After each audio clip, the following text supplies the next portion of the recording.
bom dia! Hoje eu vim aqui para gravar mais um vídeo e hoje eu quero trazer uma perspectiva diferente de como a gente deve agir no nosso dia a dia.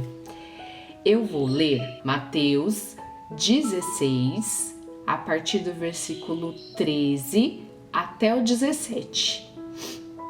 Essa passagem diz assim: Quando Jesus chegou à região de Cesareia de Filipe, perguntou a seus discípulos: Quem as pessoas dizem que o Filho do Homem é? Eles responderam: Alguns dizem que o Senhor é João Batista, outros que é Elias, e outros ainda que é Jeremias ou um dos profetas. E vocês? Perguntou ele. Quem vocês dizem que eu sou? Simão Pedro respondeu: O Senhor é o Cristo, o Filho do Deus vivo. Jesus disse: Que grande privilégio você teve, Simão, filho de João. Foi meu Pai nos céus quem o revelou isso. Nenhum ser humano saberia por si só. Agora eu lhe digo que você é Pedro, e sobre esta pedra edificarei a minha igreja, e as forças da morte não a conquistarão. O que significa sobre esta pedra? Jesus diz que edificaria a igreja dele. Sobre esta verdade, sobre esta firme verdade, não tem variação. Então, sobre esta verdade de que Jesus é o Filho do Deus vivo, é que o Senhor edificaria a igreja dele. E contra esta verdade, os poderes das trevas, o inferno não prevalecerá contra a igreja. A partir disto, E a gente vê aqui um momento que Pedro, ele recebe uma revelação de Deus, diretamente de Deus. E Jesus reconhece que ele recebeu essa revelação do Pai. E aí nós vemos outra passagem que fica nesse mesmo capítulo. Mateus 16, 21 em diante. Daquele momento em diante, Jesus começou a falar claramente a seus discípulos que era necessário que ele fosse a Jerusalém e sofresse muitas coisas terríveis nas mãos dos líderes do povo, dos principais sacerdotes e dos mestres da lei. Seria morto, mas no terceiro dia ressuscitaria. Pedro chamou de lado e começou a repreendê-lo por dizer tais coisas. Jamais, Senhor, disse ele, isso nunca lhe acontecerá. Jesus voltou-se para Pedro e disse: Afaste-se de mim, Satanás. Você é uma pedra de tropeço para mim. Considera as coisas apenas do ponto de vista humano e não da perspectiva de Deus. Gente, no mesmo capítulo, no momento, Pedro recebe uma revelação do Senhor, a qual Jesus o elogia. No outro momento, Pedro recebe uma repreensão do Senhor, dizendo que ele é uma pedra de tropeço. E por quê? Por que Pedro recebeu um elogio e logo em seguida recebeu uma repreensão? Nós vemos aqui como nós seres humanos somos. Pedro, ele era muito humano, ele era reativo, vamos dizer assim, Quando a gente olha para Pedro, a gente sempre vê Pedro e sendo uma pessoa ativa e que fatalmente uma hora erra, outra hora acerta, Mas o que Jesus quis dizer com essa parte, que ele fala que Pedro se tornou para ele uma pedra de tropeço? Ele diz que Pedro, ele não vê com os olhos espirituais, ele vê com os olhos carnais, aquilo que Deus está planejando.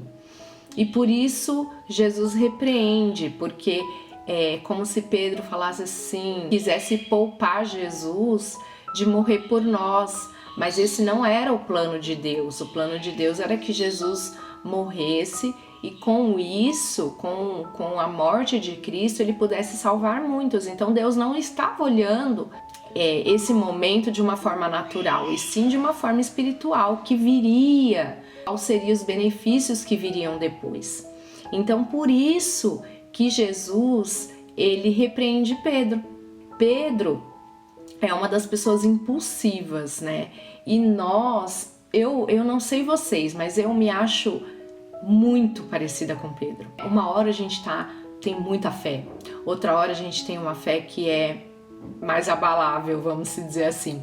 E isso é normal, a gente não tem que focar nos nossos erros nem nas nossas falhas, mas a gente tem que focar naquele que é perfeito, que é Jesus. Porque quando a gente deixa de olhar para Jesus, quando a gente deixa de olhar para a parte espiritual, fatalmente a gente vai começar a olhar as nossas falhas, os nossos erros, aquilo que nós não conseguimos fazer, aquilo que nós deixamos de fazer.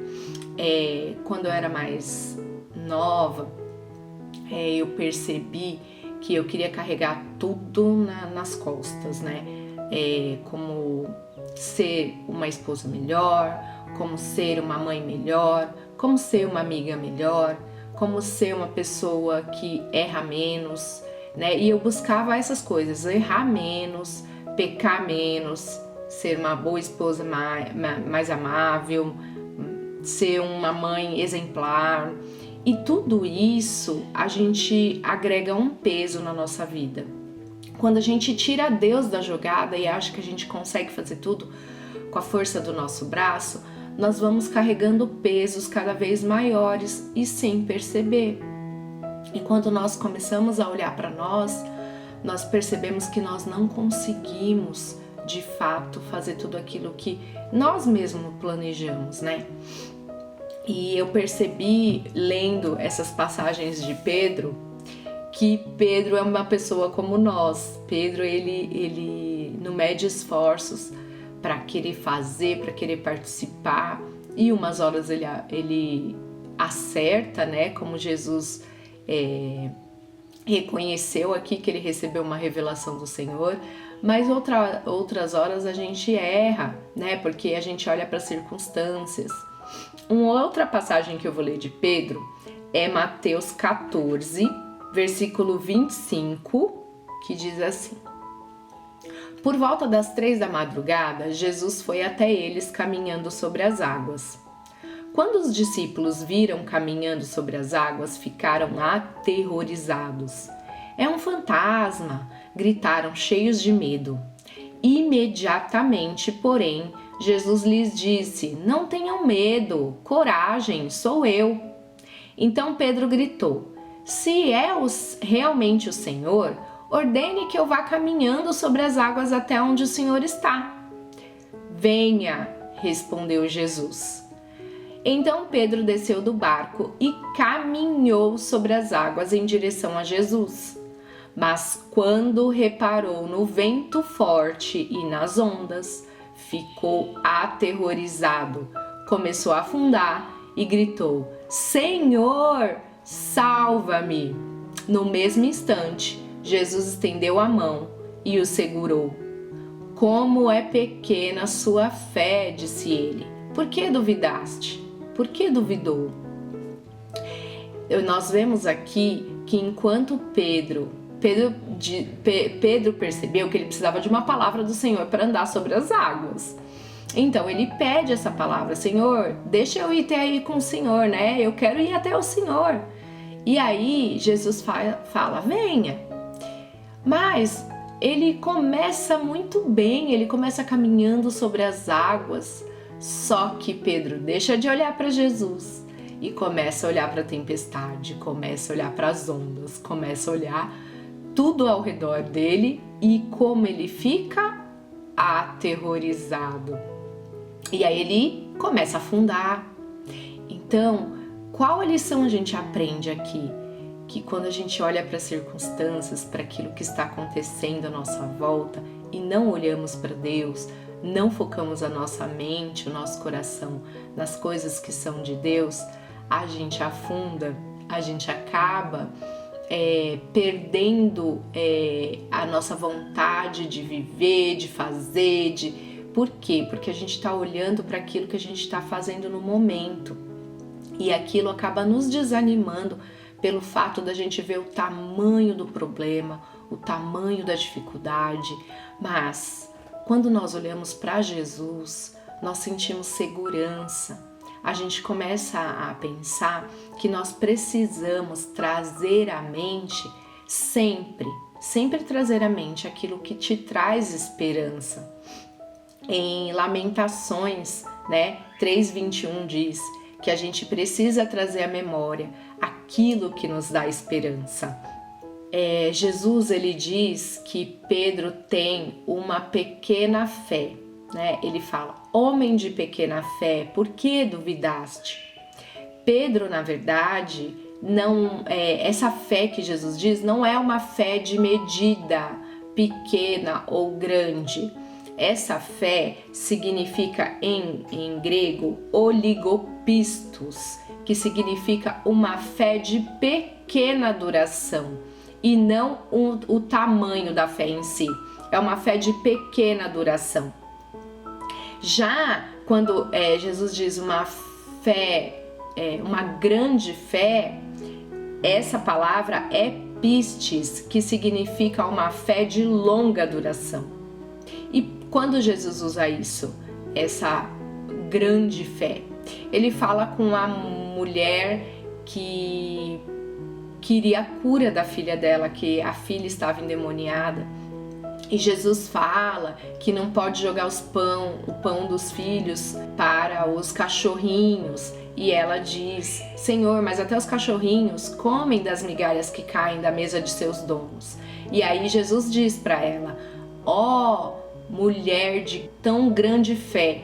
Por quê? Porque é uma fé de longa duração. Ainda que Jesus pareceu ali não querer ajudá-la, ela insistiu, persistiu no sentido de que ela sabia quem ele era e sabia que ele poderia dar a ela o que ela precisava e que não precisava ser uma coisa muito grande, apenas uma migalha poderia resolver o problema dela. E foi por isso que ele achou que ela tinha uma grande fé, ou seja, uma fé de longa duração. E é assim, gente. Por muito tempo eu olhava para mim, para as minhas falhas, para os meus defeitos, e enquanto eu fazia isso, eu fui desanimando, eu fui entrando em depressão, eu fui não querendo nem mais ter vontade muitas vezes de levantar da cama, muitas vezes um desânimo que você não tem forças. Mas eu digo uma coisa para vocês, a partir do momento que eu deixei de olhar para mim mesma e comecei a conhecer o Senhor, conhecer o caráter do Senhor através das Escrituras, hoje eu digo que eu tenho uma vida muito, infinitamente melhor. Porque todas as outras coisas, quando nós olhamos o tamanho do nosso Deus, fica tão pequeno, tão menor, tão mínimo com aquilo que Deus pode fazer. Na verdade, Ele já fez na cruz por nós, que as coisas do nosso dia a dia são pequenininhas, em relação ao caráter de Deus, que é tão grande e tão lindo. E era sobre isso que eu queria falar para vocês. Temos que deixar de olhar para os nossos erros e para nossas falhas e começar a olhar para Jesus, para aquilo que Jesus nos tornou. Ele nos tornou semelhante a Ele. Outra coisa, Jesus ele não olha para sua falha. Jesus ele olha o que você já se tornou, porque Jesus ele já vê o nosso futuro, diferente de nós. Muitas vezes a gente está olhando aqui, mas Jesus já está vendo você pronto lá na frente. Ele não se importou de ver Pedro errar por algumas vezes, porque ele sabia no que Pedro se tornaria. Em Atos, capítulo 5, versículo 15, como resultado, o povo levava os doentes às ruas em camas e macas para que a sombra de Pedro cobrisse alguns deles, enquanto ele passava. Muita gente vinha das cidades ao redor de Jerusalém, trazendo doentes e atormentados por espíritos imundos, e todos eram curados. Olha isso, olha o que Pedro se torna. A sombra de Pedro passa pelos doentes, por alguns dos doentes que eles colocam, e a sombra de Pedro passa por eles e todos eram curados. Todos. Era isso que Jesus via. Jesus não olhava para a falha de Pedro, ele olhava o que Pedro se tornaria depois. E é isso que eu quero que você pare e medite hoje, que Jesus ele já te vê pronto. Não por causa da sua força, não por causa da sua força de vontade, não por causa do não, eu vou conseguir, mas porque Jesus consegue. A partir do momento que nós focamos a nossa mente em Cristo, Ele se responsabiliza em nos transformar. E era sobre isso que eu queria falar com vocês. Essa palavra é um pouco de nos dar esperança realmente. Então, vamos sempre trazer à memória aquilo que nos dá esperança. Um beijo, até a próxima!